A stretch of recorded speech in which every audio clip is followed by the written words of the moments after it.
Thanks, Rich, for the introductions, and thank you again, NVTC, for putting on, organizing this event, rather.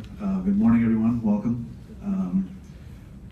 What I thought I'd start with is a quick high-level introduction, and then we'll probably jump into a healthy conversation about this, and I'm sure you folks will have a lot of questions, so we're going to make sure we leave some time for questions. So thank you again, panelists, for being here and spending some time this morning to talk about your perspectives on blockchain and how it really can be used within the federal space.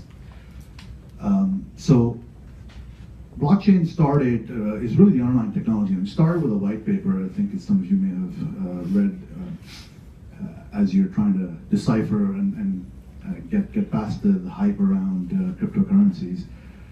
It's been a while since the actual white paper came out. It's actually been almost a decade.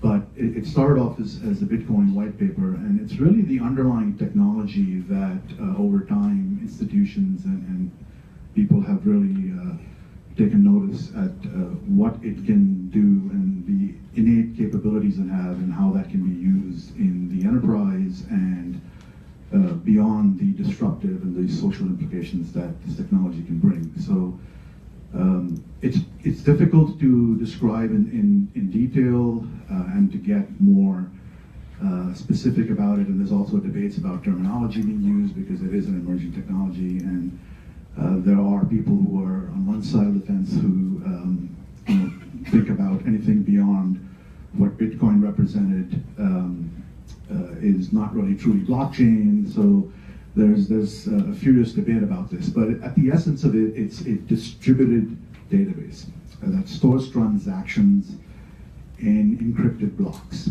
and these blocks are then linked together in a chain, and it's this nature of the way the transactions get stored and recorded and the cryptography around it, it really leads itself to the features and capabilities that are very interesting. Also over time, as private institutions, enterprises started to look at this, they started talking about it as a distributed ledger. So you'll see these terminologies used interchangeably. The purists in the blockchain don't like that at all, so there's always a debate about this, if distributed ledger truly is a blockchain. But you'll hear about it being used interchangeably. So it's a distributed ledger of trusted transactions. So to further complicate matters, there's been, notions of what is a public blockchain, what is a private blockchain, and all these various different types. So the way I like to explain it at the high level is there's really two basic types: public, which are permissionless, and private, which are permissioned. And there are some other flavors of private that you've probably heard the word consortium. But in essence, public or permissionless is anyone can participate. And it's the foundation of Bitcoin and cryptocurrencies, the way they operate. So anyone can participate, read the transactions. If they follow the protocols, the rules, which are also really called the consensus mechanism, how the transactions that occur are validated on this distributed database. If they follow those, then they can write to the blockchain as well. And it's your ability to participate really depends on your ability to follow those rules and have compute power. Private really is where most enterprises are looking at the technology today. And I think a lot of our conversation is going to be focused in this space. So the consortium aspect of private is, it is really a permissioned blockchain. And in essence, you get a group of participants to agree. Not everyone can interact, so the participants, the consortium actually agrees on how people can get engaged, and they will assess which nodes in the actual blockchain network are the ones that validate. So not everybody who participates will be somebody who validates or an entity that validates. And really it's governed by access rules, right? So there is a mechanism to onboard, there's permissions, how you can access and what you can actually do there. And a true private, which consortium is just a flavor, it's a grouping of private blockchains.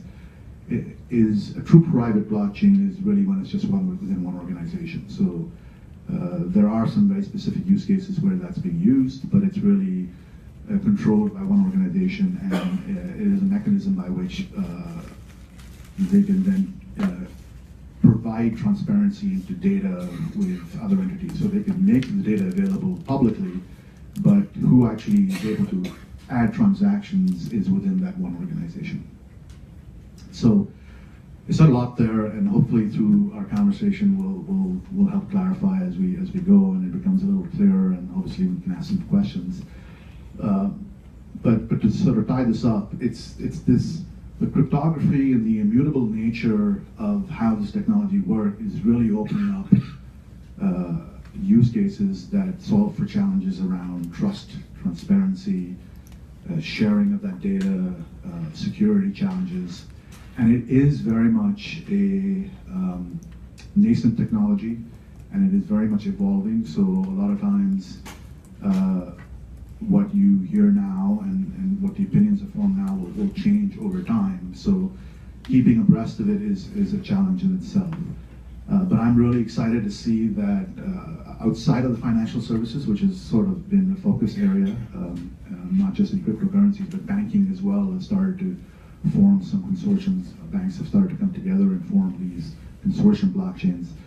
But I'm really excited to see that other private institutions, and especially government entities and agencies, are now taking a lot of interest in this technology and trying to understand what it is, how to use it, and what the benefits can be. So sort of segueing into that, if I can start off and maybe we'll go down the line. So Mark,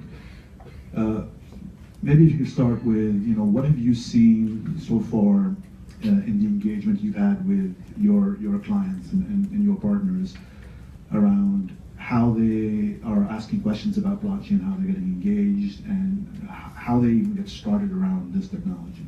Yeah, thanks. So first off, thank you for doing the worst part of the whole thing is having to do the 5 or 10 minute introduction to blockchain, and I am just thrilled not to have done it, so the rest of the day is bonus. Just a little background for me, right? I've been in public sector 25 years, with IBM for 20 years, and there's all this really exciting things going on in the commercial world around blockchain.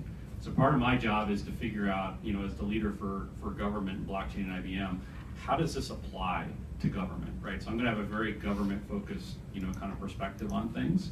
And I think the first thing it does is you got to start with why. Like, why are we having this conversation? And I had an earlier conversation, I think is a great example here. It starts with a business network, okay? And ecosystem is a great word also to describe it. And that business network, right? You need a practical example. It's too abstract. Okay, so how many people have been through the FAFSA process with their kids for financial student aid for college? All right, I always get a good raise of hands, and I got 2 in that process, right? You think about that business network. You got the Department of Education, the Social Security Administration, who's trying to figure out who you and your kid are. You got the IRS, who's verifying your income and those things. You have the higher education universities that are actually going to use this information. You have state and local organizations that are providing scholarships and tying in. Oh, and by the way, you have me and my son who are trying to participate in the process. So that is an example to me of a business network, right? And what it is a group of entities that are working together, to try to work through a common goal. But to Ishan's point, they have issues with trust, accountability, transparency, visibility, right? They all have kind of their versions of the truth, and there's a lot of information that's being sent around, and there's a lot of lack of visibility and quite frankly, trust in the process. And so that's where I start is in a conversation with government entities around, okay, what are the business networks you work in, okay? And then, I'm sure the panel will have some more adds to this, but what I've seen is that the big areas of focus is one, selective data sharing, okay? I'm not comfortable giving everybody in that business network all the same access to all the same information, right? And by the way, with that data sharing comes rules and roles that are associated with what the members of the business network can do. I'll share this information if you follow these rules of what you're allowed to do with it, okay? That's probably the number one. The number two is security. And what I'll say is there, and we'll get into this, which is kind of protection from the outside and privacy from the inside, right?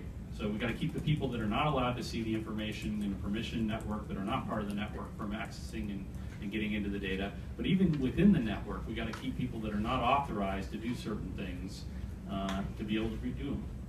And the last one is government, in a lot of cases, and this is where I'm really passionate about, is going to be sponsoring these business networks, these blockchains, right, around something. So the FAFSA is a great example, right? It wouldn't exist without a government program. So in that case, when you have that sponsorship, right, there's a lot of value that the government entity is going to want to get, especially around audit, risk and fraud, compliance, right? The whole concept of I can see all the transactions and where they came from and who they came from. And I don't have to go to each of the members of the business network and say, send me your information about this, right? But then the trade-off of the government doesn't own the blockchain, so what's the incentive for those members to participate, right? So that was kind of a long answer, but I think that's kind of setting up that business value. And if you don't start there, you're not going to even have a conversation, right? So the most important thing is to understand what blockchain can bring to both the government entity and the business network, and then you can move on from there. Excellent, thank you. Susie, your perspective? Sure. So I agree with everything that Mark said. I think that there's a ton of hype around blockchain. How many people's kids own some blockchain today? Come on, more than that, because in college it's big now. My nephews, they're using blockchain. They think they're going to get rich off of it.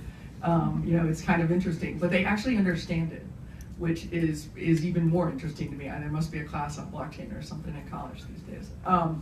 And there is a ton of hype, and I think that it's important to know that cryptocurrencies are just one type or one use of blockchain. The real value will come from the business process, and I think the main takeaway is there's a lot of processes out there today that are very distributed in nature, right, that the transactions, right, there's either middlemen in between them, which is where we're seeing, think of buying a house. I just recently bought a house.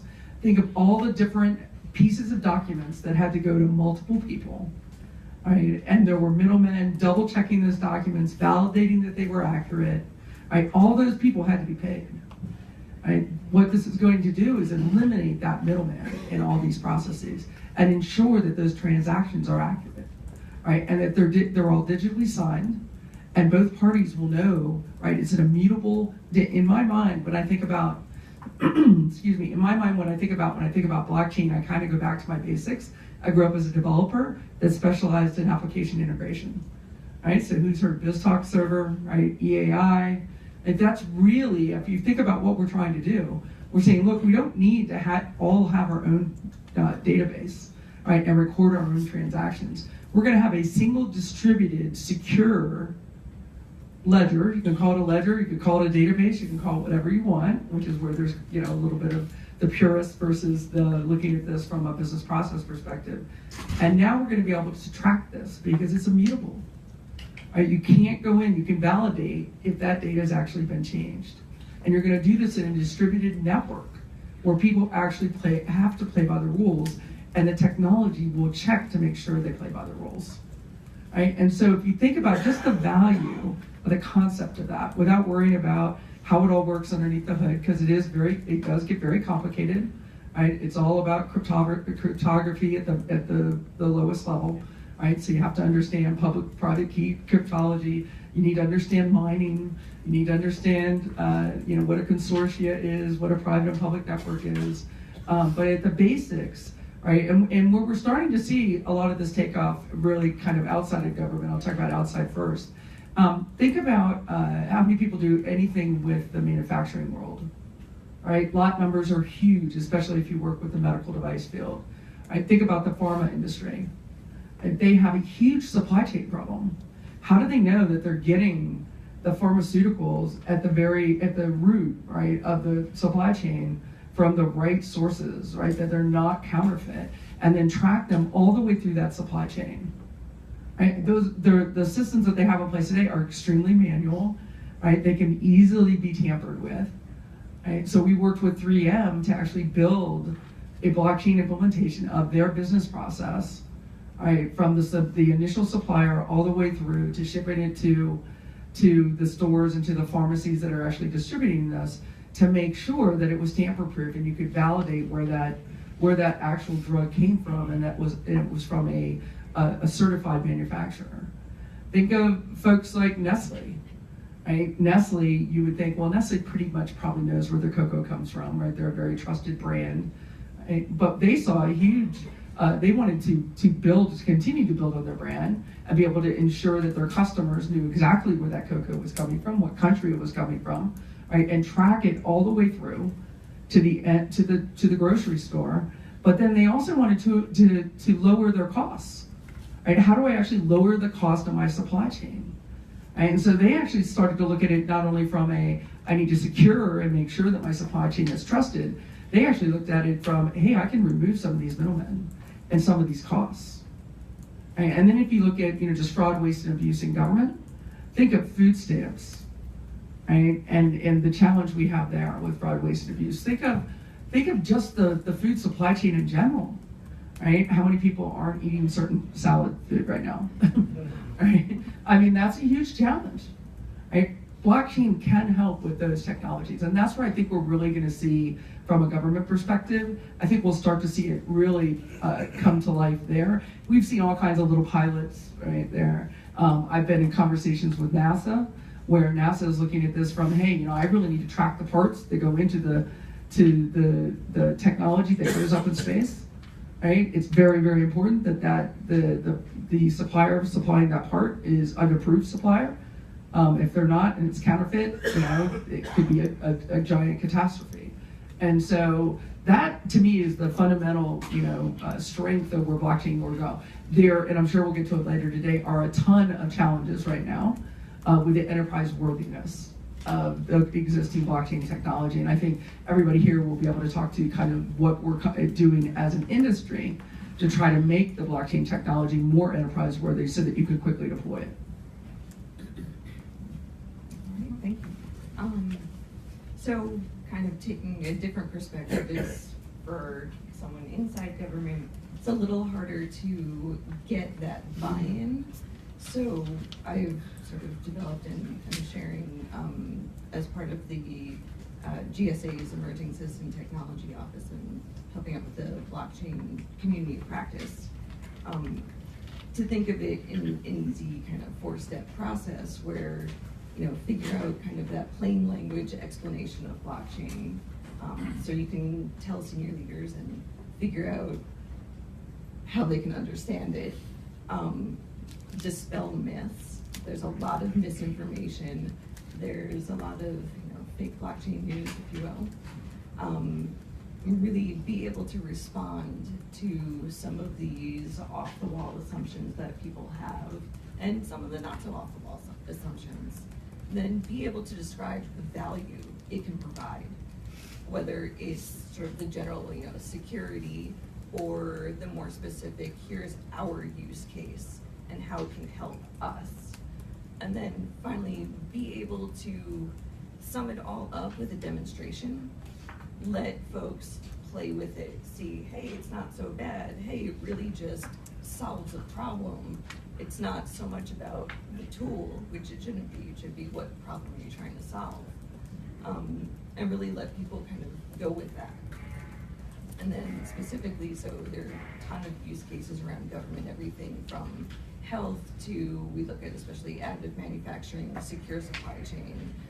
There's identity support mechanisms, you name it. I think we're going out there and exploring what are all the applications that we might try, because the technology is going to get there.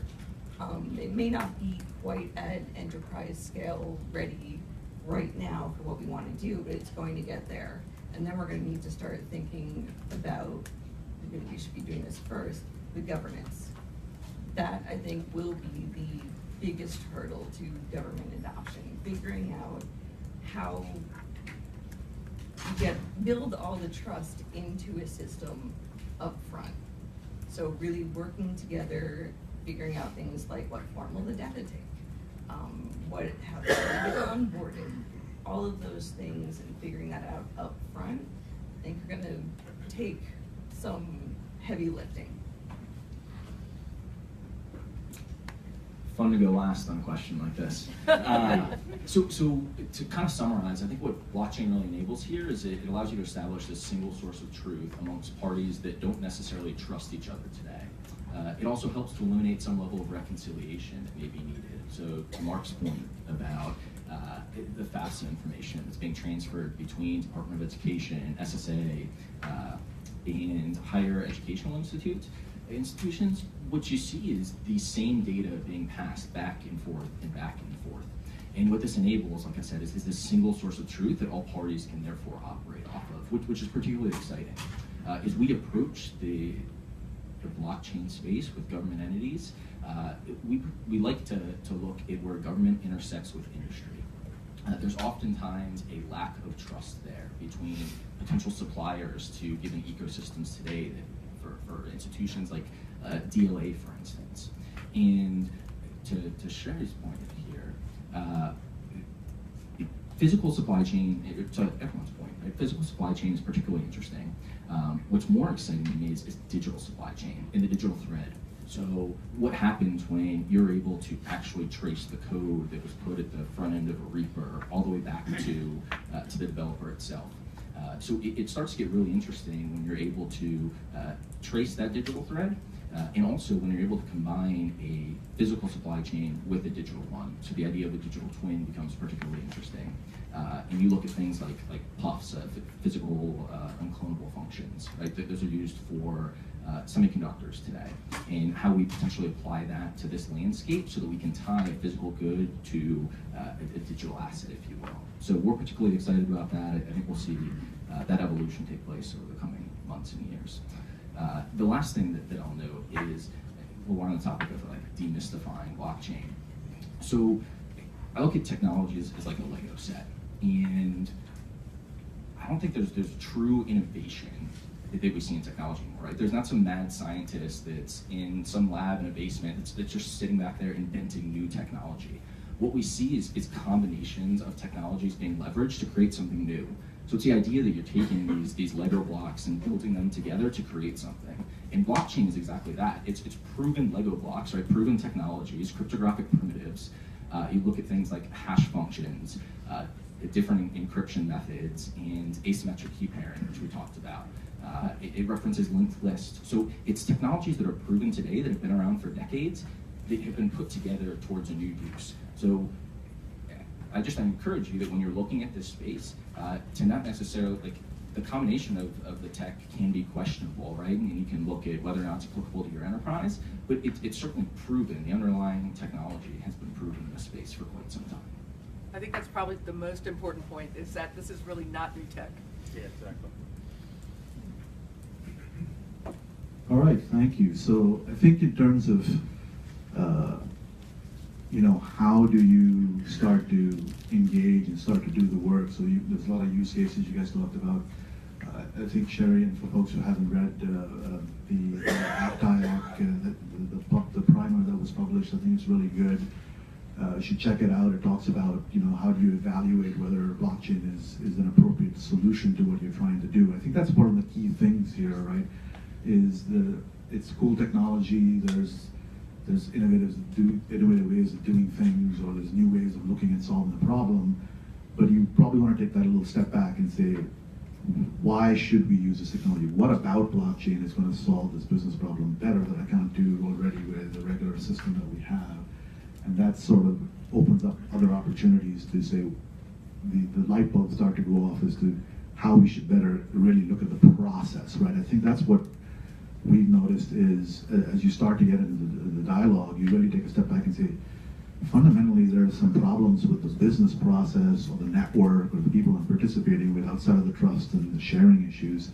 And that's where the opportunities come up in trying to really reimagine those using the underlying blockchain technology as sort of the glue and the enabling capability. So with that in mind, maybe if we could sort of have a conversation about specific POCs and some of the proof of concepts and things that you guys have been doing, and maybe start to talk about some of the lessons learned, like the challenges that are started coming out. There are various flavors of this. So there's the cultural challenges, there's the technology challenges. So I think we can have some healthy conversation about that. So the first cultural challenge is I actually can't mention the clients a lot of times in these POCs because they're very concerned about, things getting out there about blockchain especially. So that's just something to realize that you're in an environment where, people don't want to see in the Washington Post, I'm solving this government agency's problems with Bitcoin, right? They just do not want that, kind of communications getting out there. So people are cautious about it, but just one point I have to pile on to what Susie said. I sat down with NIST.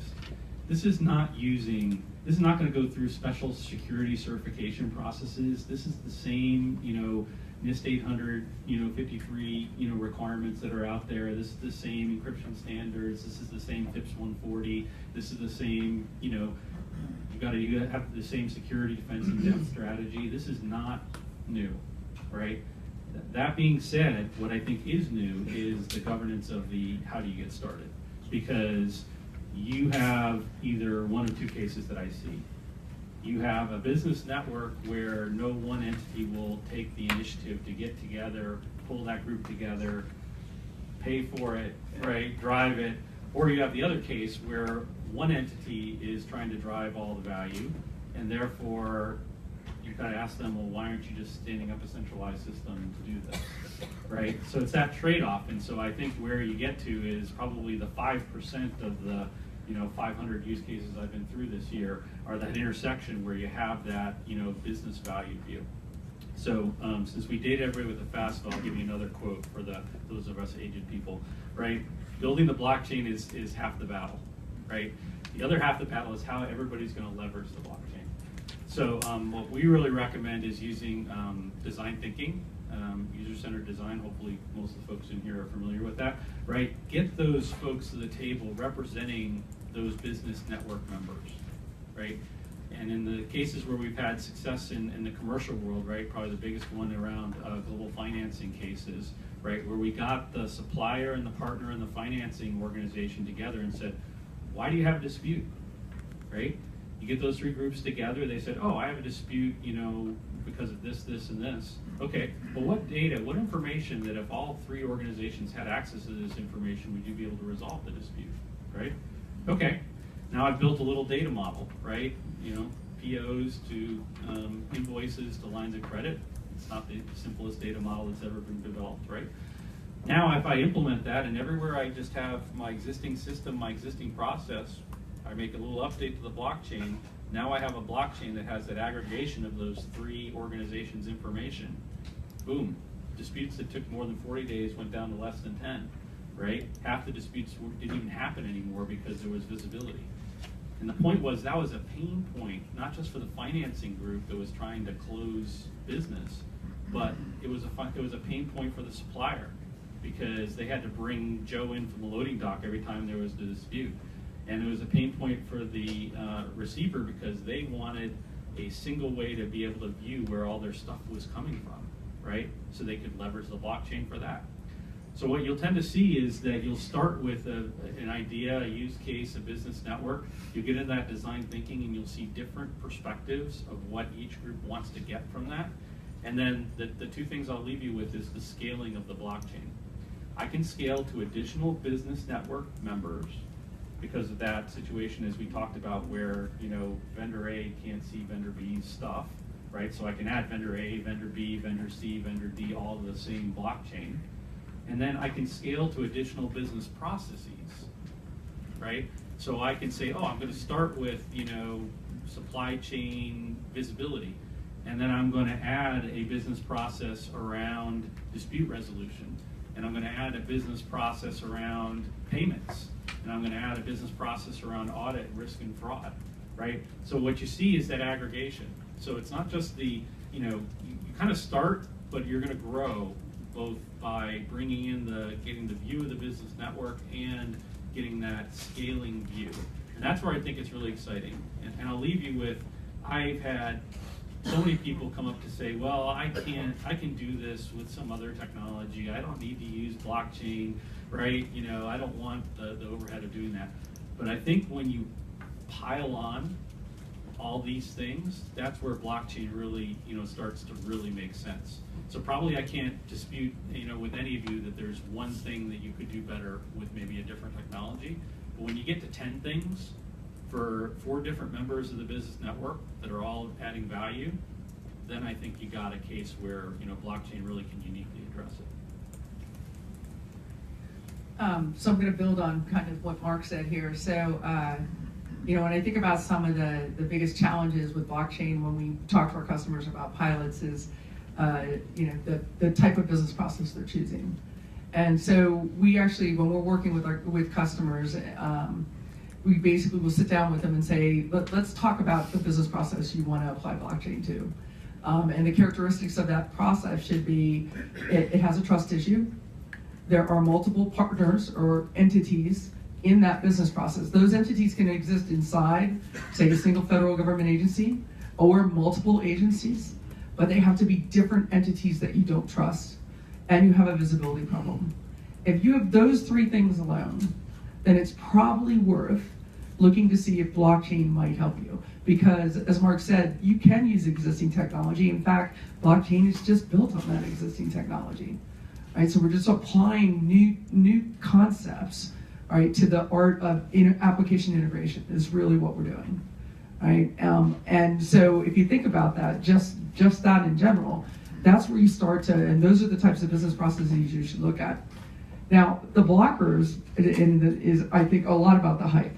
So just recently, there's been some really interesting things. I think Warren Buffett just said, with Bitcoin is rat poison times 2, which I thought was pretty funny. I never thought that Warren Buffett would have ever said that. I think Bill Gates just said that he would short Bitcoin. And then you hear the people, and I think there's been some white papers just released in the federal space saying that blockchain in general cannot do the transaction processing that we normally see, right, in enterprise transaction processing. That is true of Bitcoin, right? I think Bitcoin, the way that it mines, it's 10 minutes to get a block added to the chain, right? Think of a block as a transaction, right? So a transaction's been added, right? So when you think about that, we process many more transactions a second, right? So thousands. And so that is one of the things that when you go into a private consortium and you're using the blockchain technology, that you can actually solve. So we actually worked on something called the COCO framework that's open sourced, that is trying to solve that problem. So we're taking enterprise integration concepts, right, and things we do today, and layering that, right, inside a blockchain distributed ledger technology. Right? And then the final thing that I think is kind of a misnomer is that it's really, really hard to stand up, right, these nodes in the network.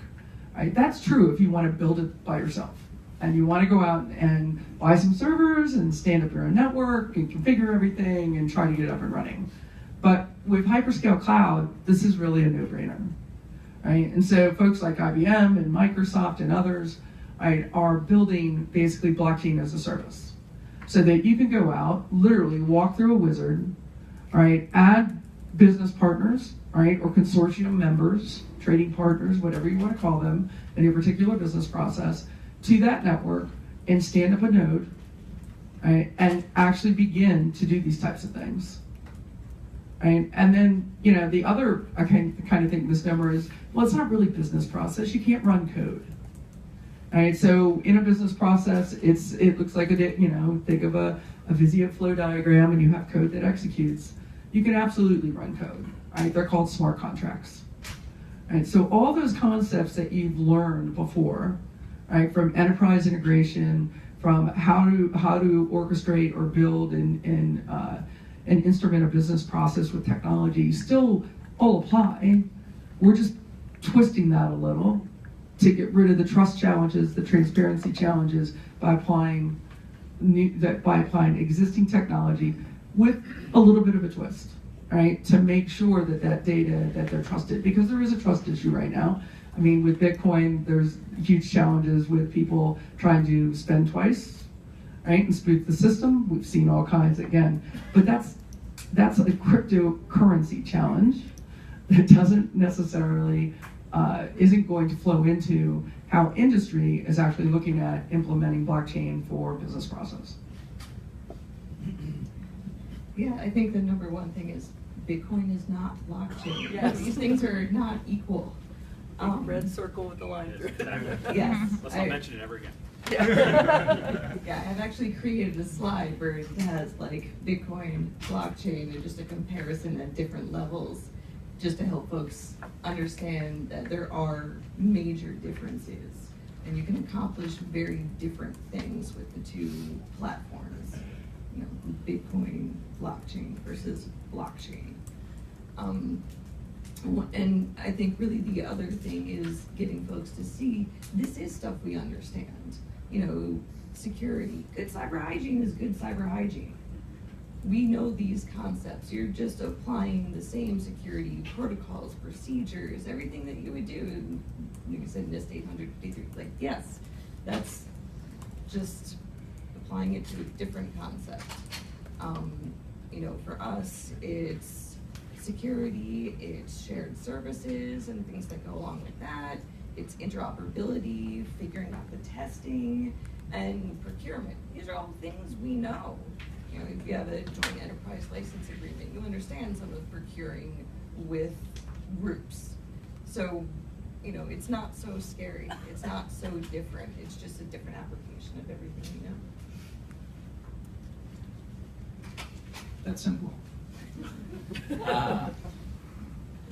So to Mark's point, right? It's one of the difficulties in the space is talking about POCs, right? What customers you're working with, what agencies are doing what, what commercial entities are doing what. And I think that's a hindrance towards network effects as a whole, right? So oftentimes folks are interested in what's being done across the given landscape, what do we see in production, and because there's not constant conversation around projects that we see, I think it's a hindrance to overall adoption in the space, unfortunately.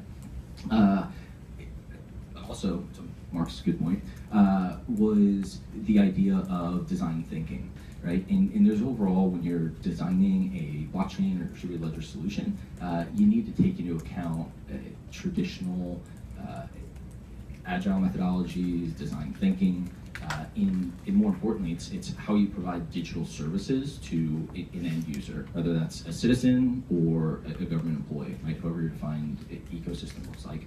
And USDS has a wonderful playbook around how to provide digital services. And so there are products that exist today that I think are easily referenceable for the systems that we're developing, right? Whether or not they're distributed. ACT-IAC, right, was previously mentioned. So Sherri was an integral part in developing the primer in phases 1 to 3 of the playbook. Phases 4 and 5 are currently being developed. For those that are interested, right, it's a wonderful way to get involved. There is an ACT-IAC, I think it's called a working group, that meets a couple times a week. There's subsections to it. It's a good way to get your feet wet. Additionally, right, the emerging citizen technology office, right, Justin Herman, Sure, you're involved in that. Hopefully you can speak to that a little more. But that's there's a listserv out there. So again, another way to get yourself involved. Now taking a step back to the POC discussion. So I think the fundamental shift in how we think about this technology, in that today we think there's a large value placed on the application landscape. And what blockchain or distributed ledger technology really enables is its paradigm shift to the value being at the platform level, or the protocol level, if you will. And I think that's an important thing for us to characterize, because that's very different from how we're approaching services today. In terms of challenges, standards is something that I'm particularly interested in. There's a lack of standards in the space today. DHS, Science and Technology, has been doing a wonderful job of approaching that and thinking about what standards should ultimately look like. There's been some work done with W3C and OASIS. ISO has stood up a TC, for technical committee, I think it's TC 307. Has several working groups underneath it for standards as applies to distributed ledger technology. And Sherri mentioned interoperability. So standards will help us get to interoperable systems. The idea of interoperability, for those that aren't familiar, is today if one project or ecosystem is operating on something like Hyperledger Fabric or Sawtooth, and you have something else operating on, let's say, Quorum, that those two systems aren't able to interoperate today. So it's not necessarily interoperability for the healthcare experts in the room, right? That's a different beast that I'm not prepared to talk about. But we need to get there. Right, in what becomes really interesting is long term, and even thinking in the government space, is not only how do permission blockchains begin to intersect with each other, but I think we'll find that eventually permission blockchains may intersect with permissionless, meaning there may be some trust anchors that take place on something like Ethereum long term, is we see security and scalability that develop on that end. Legacy integration is particularly interesting, and I think it's somewhat of an adoption challenge today. So POCs, right, those are easy for us to stand up and evaluate. When we eventually look to move to production, right, how do we integrate with our legacy systems today? How do those interact? What data is going to exist on-chain versus off-chain, which is kind of a conversation for another day. And what does that overlap look like, right? It's not rip and replace. There's not a clean cut over on day one. There's not a day zero where you're going to end your legacy integration and just start a new blockchain life. There needs to be significant overlap so that you can work through some of the issues that you won't inevitably encounter. Scalability was highlighted. That's certainly a concern in the space, but we're seeing that evolve, right? It's a concern in the permissionless space, in the permissionless world. Due to the consensus mechanisms used, it's much less of a concern. We're still not there for certain enterprise, I'll just say certain use cases, depending on your transaction level, but we are getting there. What's been neat to see, and one thing that we've done with organizations is a bake-off. So we'll actually develop the same use case amongst a given ecosystem across a variety of platforms. So we may spin up something like Hyperledger Fabric or Hyperledger Sawtooth and compare that against Corda or Quorum to see the differences and to show our client, here's what a use case looks like across multiple platforms, here are the pros and cons, and put that decision on our client, right, with us advocating or advising on what we think the right solution is there. I'll kind of pause. I've been rambling. That's perfect. So I think just picking up a couple of things that you were just saying, Patrick, there are a lot of platforms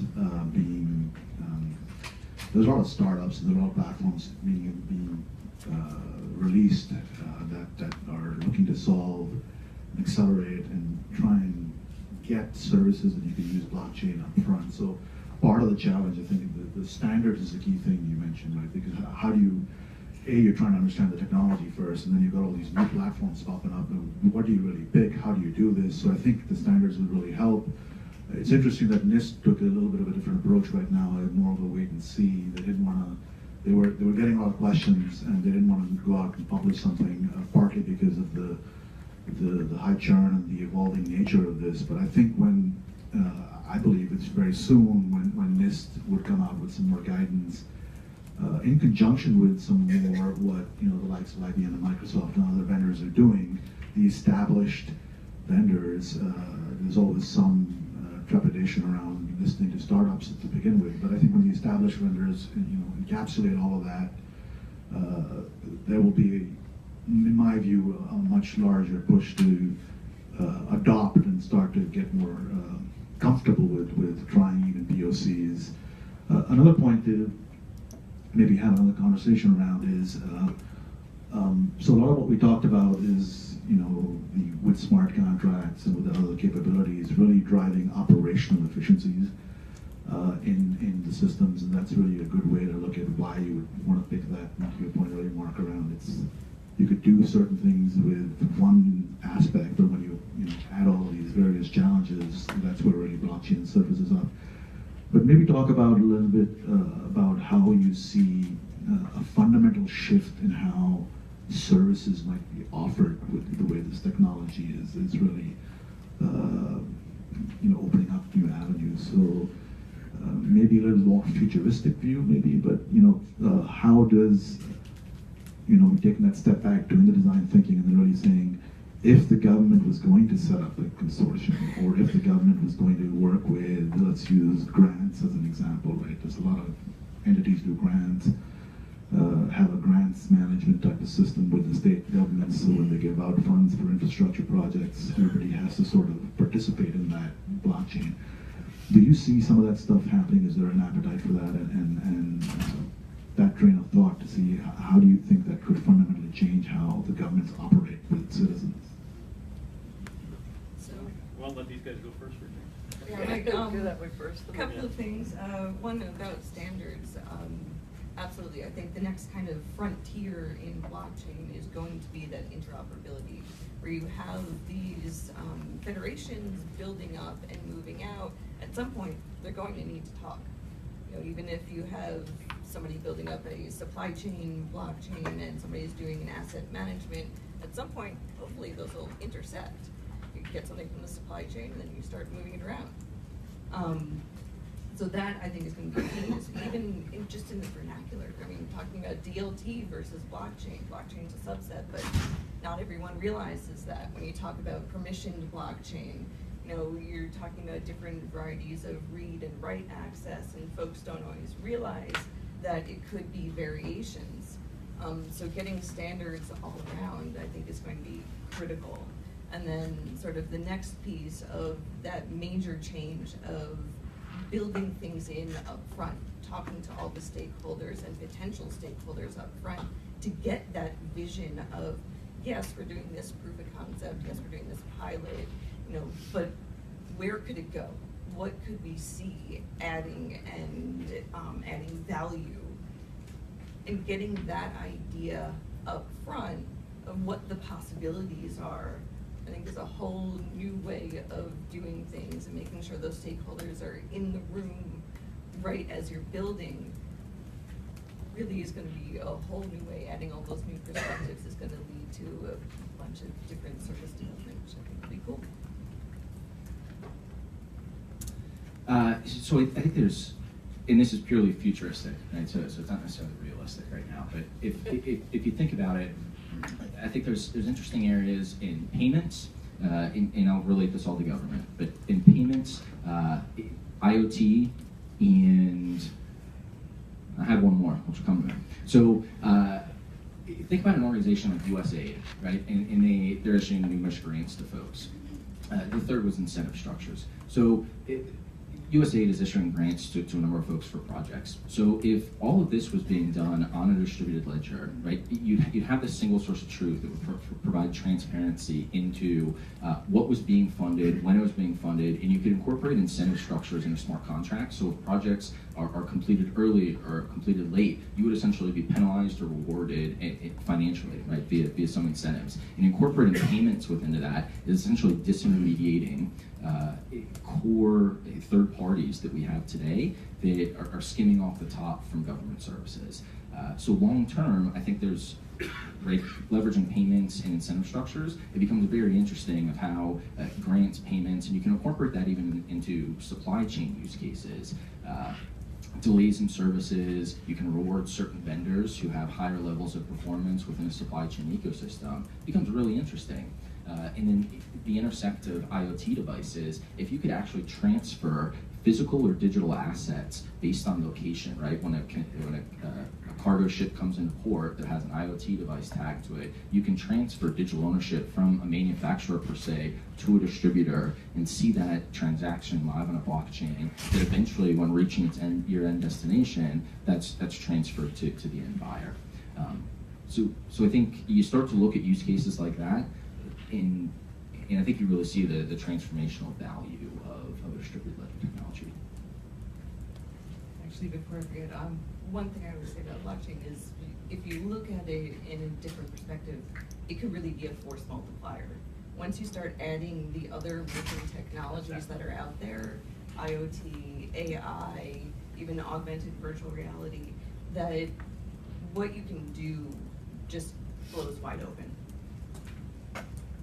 Yeah, I couldn't agree more. And just with IoT, we were working with a shipping company who has maritime insurance issues, and it's because if they go into certain waters, right, or they have to steer off path because of an incoming storm, they have to pay more, and they have to do so very quickly. And so what they've done is try to use blockchain because clearly there's a trust issue with the insurer and the captain of the ship or the shipping company.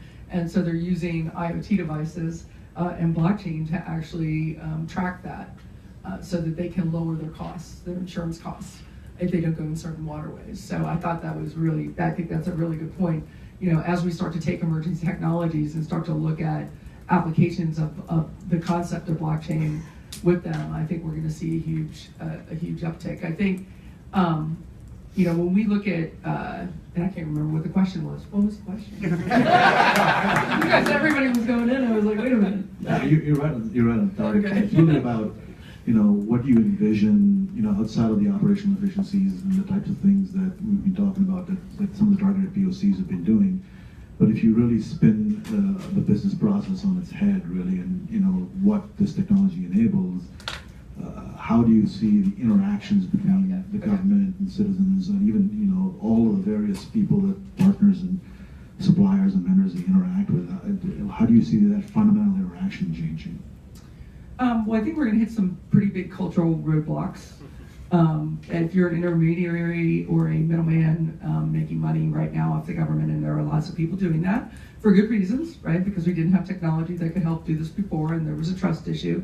I think that's going to be the give and take here, and it's going to be a big cultural change. Very similar, I think, to just the adoption of cloud and people being afraid from a technology perspective that they were going to lose their jobs. And we clearly figured out, I think, that that's not really the case. You'll have to be retrained, or you will the business will change, the business dynamics. And so I think that's one of actually the biggest, hurdles that blockchain will encounter, depending on what particular business process or business angle it's going to be inserted into. We've all talked about at least 10 different types of businesses where the intermediary is an important piece of it, and it may even be required by law. So I think we're going to have to see some laws actually be modified, especially in the government space, for how we do some processing today. We'll have to change a significant, I think, number of laws to be able to just put those pieces in place there. Just think about law enforcement, and think about how even in state and local today, how if somebody goes into the court system, that information has to follow them through that court system. And there are multiple different types of court systems. And I can remember back in my history, I actually did a lot of work with state and local, and there were cases where, because the process just wasn't digitized, that people were getting off for major offenses while going to traffic court at the same time. All right, so now think about the implications of just any business process where that distributed ledger is available to all business parties, and you can immediately, right, with just populating, right, a transaction on that node, have instant visibility, right, to how everything is working inside that particular work stream is just huge. And so I think, I do think it will take off. I do think, though, that it's going to take a little time from a cultural and just a standards perspective, which are not small issues at all. Those are probably some of the hardest things to get over, and we're still seeing it with the cloud. And if you think about the challenges with the cloud on a global perspective, nobody thought that data location and data access would matter. It clearly does, and we clearly have not made any steps forward from an industry on a global basis, right? And so we are a global world today from a business perspective, and so I think that's the third thing that's going to be a challenge, is how do you actually build these networks on standards that have cultural divides, and then also have regulatory issues as you cross country lines. All right, and so that'll be the next hurdle that we'll have to address when we start seeing international trade, right, the way it's going. And an example, we're working with Accenture on something called ID 2020, which is, and I think everybody knows what ID 2020 is, but for those that don't, think of refugees who have no documentation of who they are, and they're moving between country to country, and those countries don't trust these refugees. So I believe it's the UN and UNHCR, okay, is working with Microsoft and Accenture to build this up so that at least they have some form of identity that can be trusted when they're not documented. And so that's just a huge humanitarian example of really helping people get an identity, and then have it be a trusted identity. Right? Apply that to the U.S. Right? That would be, maybe we would stop some of the conversations going on today in the U.S. So I have to follow that with going back to your other question, because and I feel bad because we're talking about something really as important as ID 2020. Now we get down to the dollar sign, right, of those members of the business network. Those members of the business network, there are several that are going to be disintermediated, and that's a problem. And I have seen examples, state government examples specifically, where the blockchain initiatives basically shut down because those members of the business network were being disintermediated, and they said, I don't want to have to do with this, right? So now you got to go back to, okay, maybe in the ideal world, right, you're thinking about, okay, I can get rid of the middleman, I can, just go directly and everything's great. But there are members of that business network that perform a lot of valuable services in that network today. What you got to change the conversation to is, how are you going to change your business in a blockchain-enabled world, right? And so if you can change and have that conversation, and they can have a seat at the table in those design thinking, in those design of the business network, that may be the way that you're going to need to go. So you just have to be conscious of the reality. And again, it's hard after the discussion of what is maybe good and best to just the realization of the economics of the situation, right? So that's one example, and so we're restarting some initiatives with that state around some really cool stuff, and some of that may be sponsored by the state, some of that may be sponsored by the corporate world, some of it may be sponsored by those intermediaries, right, that are going to now provide a new value-added service, right? So we don't know yet, but it's really cool to be able to start that conversation, and the tone has changed, and there's really a lot of momentum there.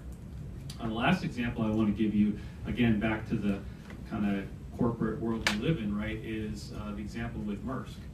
And Maersk did some, one of the first groups to do early pilots, proof of concepts around blockchain, around supply chain, both tracking end-to-end visibility and digitizing the entire supply chain, right? You've heard the horror stories of helicopters with papers having to catch up with containers at ports to be able to get through, right? I was just amazed by that story, by the way.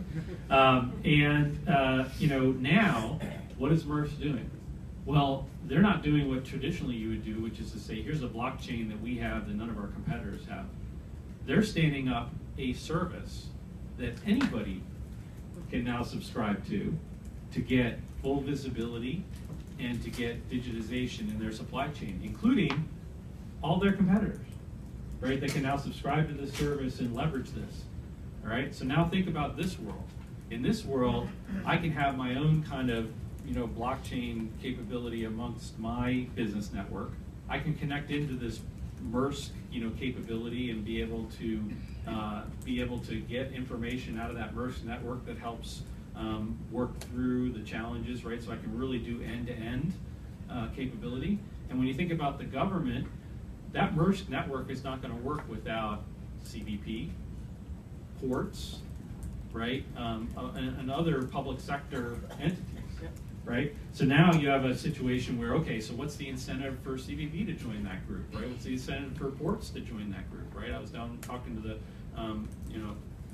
Port Authority of Virginia, right? Talking about, how can they solve their problem of trucks being able to get out of the port on a timely manner, right? Is it leveraging the Maersk blockchain capability? Is it building a blockchain amongst that private business network? Is it a combination of the two? That's the kind of stuff, so back to your original question, that's the kind of discussions to have that maybe you couldn't have that discussion before. Maybe before it was just like, am I standing up a centralized capability that I'm going to offer to my clients or not? Now you have, I think, a lot more options. And so it gets really interesting, I think, when you start to talk about the economics, you start to talk about why, folks are going to participate. And again, it comes back to governance. And it comes back to that challenge, that business case of why are we doing this? So those are the fun, sometimes very difficult, keep me up at 3 a.m. discussions, right, that are going on that I think are, where we're going with this. Right, and I think you hit on a couple of points there, right? The incentives, right? Because there will be intermediaries that get displaced, but for them to come to the table to think about this differently is that incentive model, and how do you look at that? And I think it's going to be interesting. There's, for those of you who don't know, there is a congressional blockchain caucus that's been established. They're looking at, I think they're looking at 3 different typical scenarios of data sharing, security. But I think it's that kind of model that's going to really, you have to drive some policy whether state and local, federal, that are going to sort of change the playing field a little bit, and also make these intermediaries come to the table, and then you're going to have to engage them and really get participation. Otherwise, there'll be plenty of people who will just derail these projects, because the technology aspects certainly are complicated enough. The cultural ones will be, I think, much more challenging to overcome than the technology ones. So with that sort of segueing into, and maybe going back to trying to do something in federal today, outside of getting access to knowledge and educating yourself, and then evangelizing this internally, can you talk a little bit about what we've heard, and maybe folks in the audience have questions around also, is the resource challenges, right? So how do you deal with actually getting the right technology people involved? How do you really, once you found the use case, once you've got the design thinking, how do you actually start to do the tooling and the maturity around that? So what do you think the industry can do, and what do you think is already occurring that could help with that, so that once we can try and get people corralled together and have a good use case, that they have a path to actually trying to get this to a production environment? Yeah. So I guess I got to talk about technology. Okay. We're IBM, I can talk about technology, right? So the challenge is, I think, you start to get into this discussion about very specific skills and very specific tools and very specific elements. The way we're strategizing in public sector is we're really focused on, I think, one particular set of capabilities. I'm certainly open to open that up, and I know in our broader IBM we do a lot more across a lot of different sets. But what we're focusing on is I wanted to get the best platform with the best tools, with the best capabilities, because I wanted to be able to move very quickly on these projects. So my responsibility is not just to talk about blockchain, I have to stand up our federal practice in blockchain. So with that, and again, I am not necessarily endorsing that there are other options, but we're focused on Hyperledger Fabric, because I think open source, open standard, and open governance, right? Hyperledger Fabric is not owned and run by IBM, right? It's an open source group that's run by the Linux Foundation, the Hyperledger project, right? We donated all the code we wrote 2-3 years ago to that group, and we continue to do that today. So I think you got to start there. They have some really nice tools. One of them is called Composer, which allows you to actually write really fairly simple JavaScript type of capabilities to be able to actually define the transactions, the data, the participants, smart contracts, right? It does not take, I can get a good college programmer up to speed on that in a month or two, right? And then an environment, right? And I think that the good news is that one of the reasons I really like Hyperledger Fabric is it will run anywhere. And I think there's a number of providers on the cloud side, IBM, Microsoft, Oracle, right, AWS, right, all have cloud environments that allow you to easily set up that platform. Again, I think it gets difficult if each member of the business network wants to create an on-premise, piece of their pie, right? If this is all running together in the cloud, it can run on the same cloud, and every member of the business network has their own credentials to access it. And then how do you, then the question is, how do you secure those credentials and some of those things outside of blockchain that I think those cloud environments provide? So I think if you go with something like a Hyperledger Fabric, you have tools like Composer, you're doing that in a cloud environment, this is not rocket science stuff. And my strategy is more to bring in, new talent to be able to go work in that environment.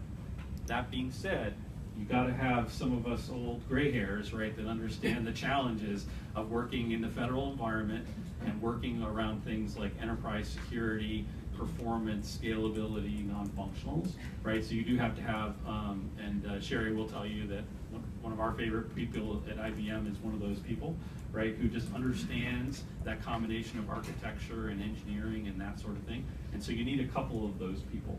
But I think the agencies themselves, right, business partners, et cetera, can all get up to speed and be working with the technology, right? So I don't think that's the major thing. But again, I do think there's a lot of choices out there, and you have to decide kind of where you want to start.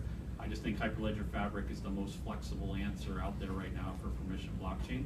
And in 2 years, when they all interoperate and it won't be an issue anymore, right? Then we can then we can revisit it. Yeah, I guess I agree with a lot of what Mark's saying. Aside from just which protocol you choose, whether it's Hyperledger or whether it's Ethereum or whether it doesn't, that's kind of a separate decision process that you have to make, I think, based on the business process, based on who your trading partners are, if you're already joining a consortium. There's lots of things that go into that depending on what project you're working on. I think in general, if you look at the types of folks that you need, you really need cloud developers. That's really the basic skill set you need. They need to understand, the government requirements. They need to understand what FedRAMP is. They need to understand the security requirements that are out there that need to be implemented around. Because, blockchain, it's not a solution. It is a technology that's applied, right, to existing technologies. And so that still need to be stitched together, right? When you look at a blockchain technology, there's off-chain code that needs to be written. There's integration with legacy systems. There's all kinds of things that require really somebody who understands traditional enterprise integration development. And they need to be able to understand that from a cloud perspective, from a DevOps perspective. Containers could get involved, right? Open source, right? All those are the major skill sets, I think, of somebody who needs to be on there. And they need to be open-minded because they're going to have to learn some new things, and this is going to change quickly. And so, especially when they're doing prototypes, which most folks today coming out of college are very open-minded. They might not, though. You're going to need some senior people who understand cloud and enterprise integration and the issues that go with that, because you can't just always play with the cool, shiny new toy, although we all like to, including myself.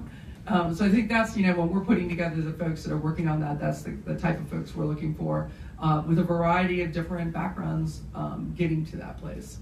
From a technology perspective, I think picking a platform is important. I can tell you that what Microsoft is doing, we're not betting on a single blockchain technology. We are more heavily involved with Ethereum right now, but that could change in a minute depending on what industry does. We want to be able to support all of them, so we do. So you could run Hyperledger on top of Azure. We also allow you to create Hyperledger consortiums. So our goal really is to help democratize the ability to participate and build solutions on top of blockchain, right, in blockchain technologies, and to make it simpler with things like the COCO framework and to make it enterprise worthy. And so that's really where our focus is. We're not trying to be or standardize or create another blockchain technology. We want to be able to support all the tools and frankly that any software really run on our cloud and participate in a blockchain effort. So that's, it's pretty simple from our perspective on this. I will tell you, it is difficult to choose a technology right now when you're implementing this. We don't see, frankly, a lot of production implementations yet today. I spoke about a couple in the commercial sectors. I don't know of any other than maybe ID 2020, but I wouldn't consider that maybe government. I don't know of any government production ones today in the U.S. So it's not that bad that you're not going to risk the farm by choosing one and trying to play with that from a prototype perspective or a pilot perspective. Just know that integration is coming.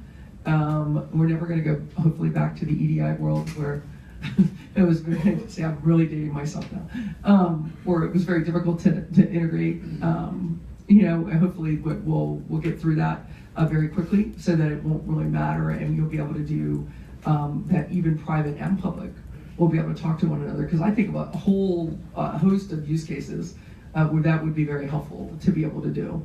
Think about the bidding process on a particular RFP, or competing, in a, you can think of a whole bunch of different ones. So I think when it comes to real implementation, one of the greatest things about blockchain is the unprecedented collaboration that's going on right now. I think both among government, with government and industry, there's a bunch of sharing of knowledge, lessons learned, best practices, and really just helping each other move forward.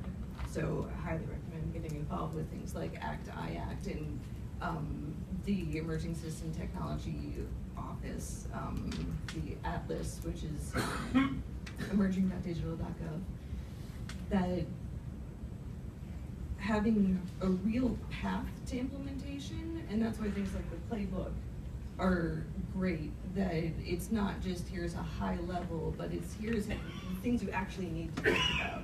Here's a real, almost step-by-step process. And then, as with any innovation, having the view, that architectural vision of where you want to go with things, and starting to think about what the transition will look like, and getting the folks who will be in the operations, all the other stages of the life cycle, involved in the development up front. So you are thinking about things like, how would we integrate this? Where is it going to live? What about, aspects of cloud, aspects of security? Always build that in.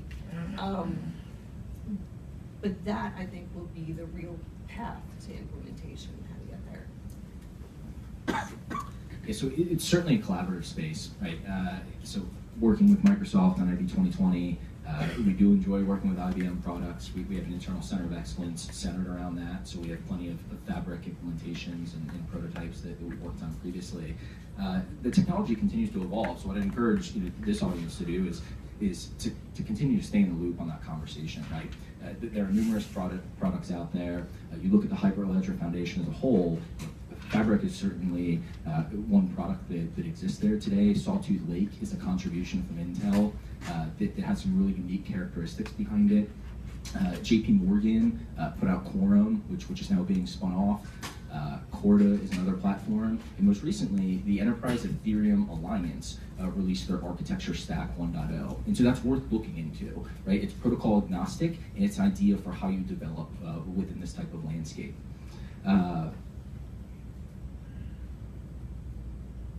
Lost my point there. I wanted to circle back to, Ishan, you asked about overall development, how we're approaching this as an organization.